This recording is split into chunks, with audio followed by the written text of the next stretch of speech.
feel about Dillinger, but Dillinger can go even further than that because he has that charisma that Daniel Bryan has. I can see him coming in as an underdog and doing what Bryan did in matches.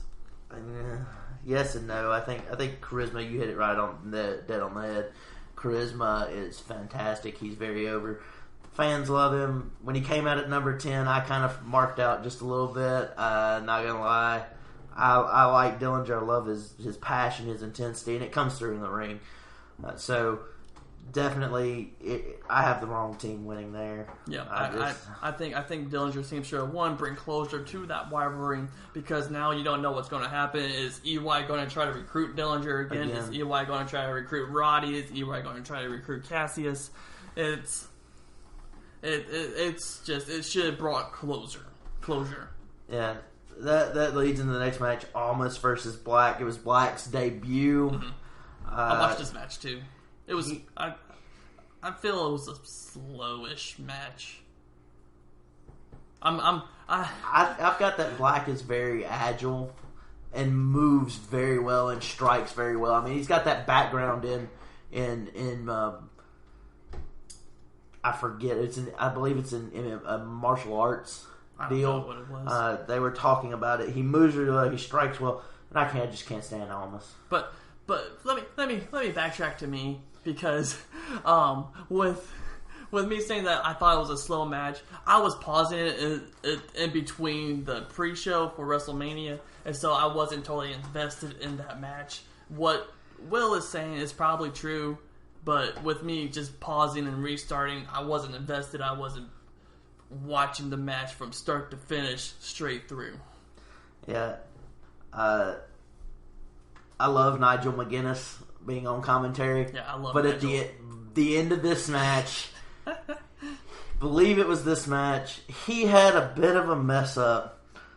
I love hearing him talk, but Nigel, learn what show you're on. Learn what production you're on. He goes, he was talking about Black, and he says, that kid's going to do great on Ring of Honor. And I'm like, dude, you're on NXT. You got to learn that you're no longer there WWE anymore. right now.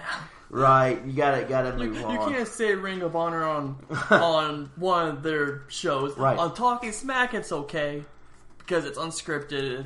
It's pretty much everything off the cuff on Talking Smack. But when you go to NXT Takeover, please learn what production you're on. Everyone would have probably thrown their TVs out the window if you would have one day hosted Impact Wrestling and you said, oh, this guy has a great future in TNA. Right.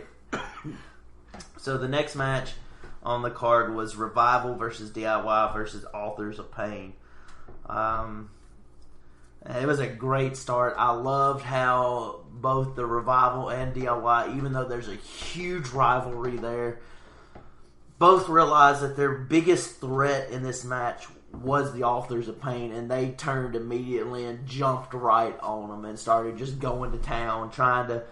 Each team took a guy. The only thing I would have done differently there in that match to kind of do something cool is I would have had one member of the Revival and one member of DIY team up on one member of the Authors of Pain, just to kind of show a little bit more unity. Other than that, it was a great start. I just want to see the Revival and DIY go again. Yeah, they were match of the year from NXT Dallas? I believe. Was it Toronto? Toronto. Yeah, Toronto. Because that's when Bobby won his title. Right. And I remember, Bobby won at Dallas. My bad. Yeah. Toronto was just really good. Excuse me. Was really good. Authors of Pain. I'm not a fan, or I wasn't. I love their manager because Precious Paul Ellering takes me back to the days of Legion of Doom and all those great tag teams. I love Authors of Pain. In this match, they were amazing. They played their heel role beautifully. Power guys just putting on the power moves. One of my favorite parts was they put him in a double submission. They had him in one of the members of the Revival, and I can't remember which one it was. I believe it was Dash Wilder, had him in a submission hold. and Johnny Wrestling Gargano. goes to, I'm calling him Johnny Wrestling. Forget Johnny Gargano, he's Johnny Wrestling. He jumps in the ring. He's not no Johnny Manziel. And he goes to break up the submission, and both his partner and the other member of the Revival stop him and like, no, don't do it. And so what does he do? Instead of breaking it up, he jumps on with the Rings of Saturn, and they've got him in this double submission. And just when it looks like he's about to tap out, the other guy from the Authors of Pain jumps in, breaks it up, ends up powerbombing. They're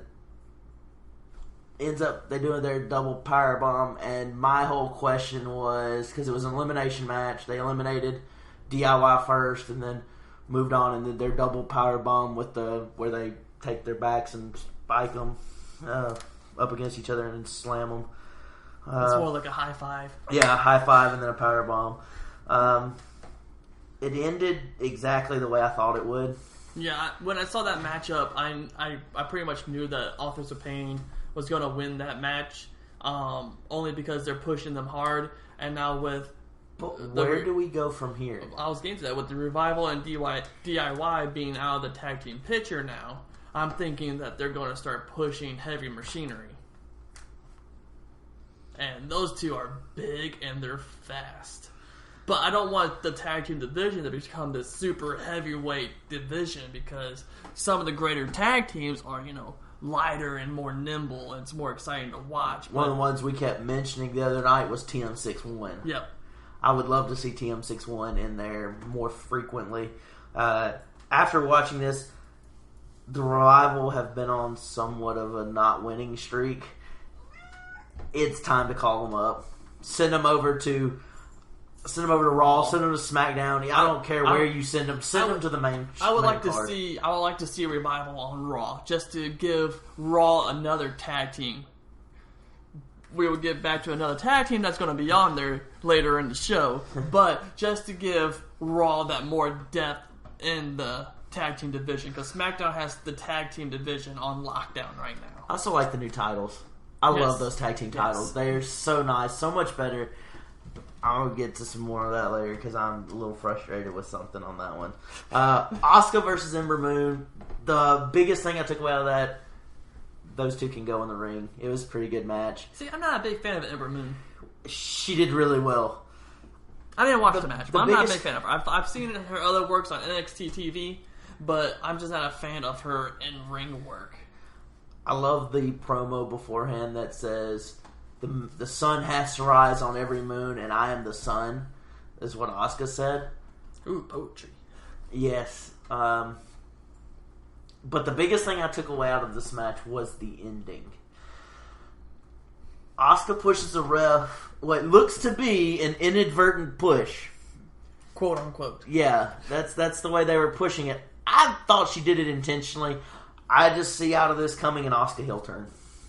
You've been seeing the Asuka heel turn coming for a few weeks now, for a few takeovers now too, because she's gone a year undefeated as the women's champion. Over a year now. Today's day 366. Yeah, and you can just see the cockiness and the arrogance that's in Asuka, and do whatever it takes attitude to keep the title. And it's just one of those things that is a classic heel, and she will make a good heel once she figures out how to go complete heel without having the fans keep on cheering her. Yes. Even though AJ and Kevin Owens try to do that too, but people still cheer them. Kevin finally is now getting boos. Yeah. But AJ, he's been trying to play heel. He plays a great heel, but everyone just respects him from all the promotions he was a part of. ROH, New Japan, Impact, and now WWE again. Yeah, we'll get into that here in a minute. Another question I take away out of this was something that was shown in between the Ember Moon, or I should say, someone that was shown between the Ember Moon match and the Nakamura and Bobby Roode, and that's Drew McIntyre. What is he doing back in NXT WWE? I'm sorry, if you fire me, I'm not coming back. No. I wouldn't, unless the money's good. Even then, it's going to be hard for me to come back because I feel like you don't respect me. Like, I watched Drew McIntyre the day he debuted on Impact. I was still watching pretty regularly. Oh, I loved McIntyre. Exactly. And I was like, where was this guy on WWE? And the only thing I could come up with was they were holding him back. WWE has that problem with superstars nowadays. Even back in the days. Because of this whole PG era nonsense that they need to get away from. And on SmackDown, you can kind of see that with the John Cena promos. But with them letting the superstars expand on their characters and not reining them in, saying, whoa, that's not PG, we can't do that. I agree. It just frustrates me. I don't understand why McIntyre would go back unless the travel schedule's a little lighter. I heard his travel schedule one time. He was on a show I listened to called Busted Open, and selfless plug for a Busted Open. They had him on and they were talking to him about, you just won the Impact title. What he's like, yeah, man, and I've got to go to England to go defend some other title, and then I've got to go to Scotland to defend this one, and then I'm back over to Australia before spending 2 days in the United States and back overseas, and just the amount of places he was going, I was like, wow, this guy is making it on the indie scene. Why come back to NXT? I mean, maybe he was just there catching a show, but more than likely, everybody they've shown catching a show has ended up somehow on NXT. Like that happened with AEW. It happened with Bobby Roode. It happened with Nakamura. Who was the other Japanese guy? Tito? I forgot his name. No, it wasn't Tito. It was Yoshitatsu. Yeah. But that's not what he goes by in NXT.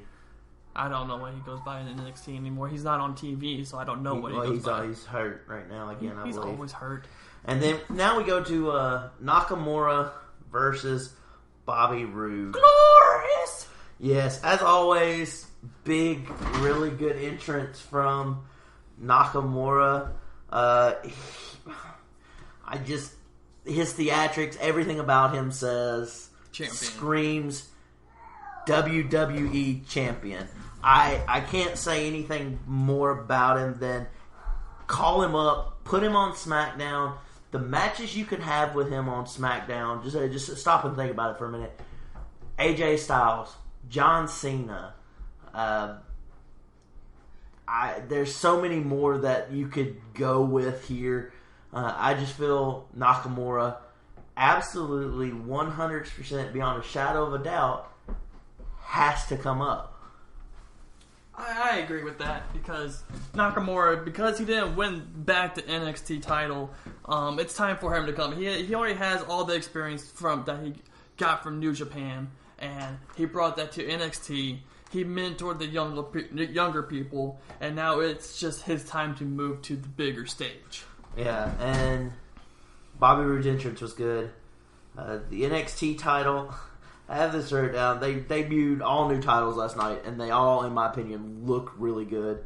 If the NXT titles can look that good, what in the world happened to the Universal title? Can you not put more into what you consider your A-show title?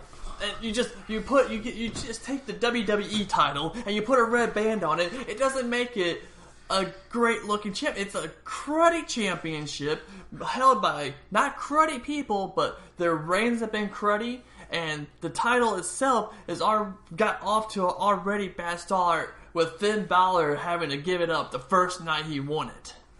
Accidents happen. And then you had the Fatal 4-Way elimination. Triple H got involved. Elimination or Fatal 4-Way, just one pinfall. But anyways, and then you had someone get involved to help win that title, which doesn't bring credibility to that champion, even though it is KO, but it still doesn't bring credibility to the championship. And then, no matter what match KO was in, he always had help. I mean, it's a heel thing to do, but he always had help. And it doesn't bring... For a brand new title, it does not bring the credibility to the champion, does not bring credibility to the championship. It just turns into a cruddy title